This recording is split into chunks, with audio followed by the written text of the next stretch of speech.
Nandyal parliament assembly ఎన్నికల ఓట్ల లెక్కింపునకు ఏర్పాట్లు పగడ్బందీగా చేయాలని జిల్లా ఎన్నికల అధికారి కలెక్టర్ డాక్టర్ శ్రీనివాసులు రిటర్నింగ్ అధికారులు నోడల్ అధికారులను ఆదేశించారు.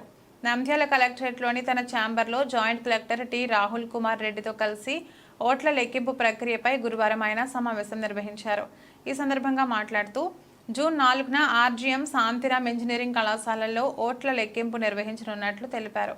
ఎన్నికల సంఘం మార్గదర్శకాల మేరకు కౌంటింగ్కు ఏర్పాట్లు చేయాలన్నారు.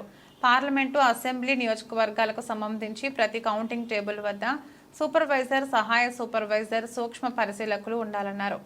ఇందుకు 750 మంది సిబ్బందిని సిద్ధం చేయాలన్నారు. QR code reader, pigeon hole, drums, VVPAT, pigeon hole తదితర స్టేషనరీ సామాగ్రిని సమకూర్చాలన్నారు. పోస్టల్ బ్యాలెట్ లెక్కింపు పూర్తయిన తర్వాతనే ఈవీఎంల లెక్కింపు ప్రారంభించాలని చెప్పారు. అన్ని పార్టీల ఏజెంట్ల సమక్షంలో లెక్కింపు ప్రక్రియ కొనసాగుతుందన్నారు. డిఆర్ఓ పద్మజ తదితరులు పాల్గొన్నారు.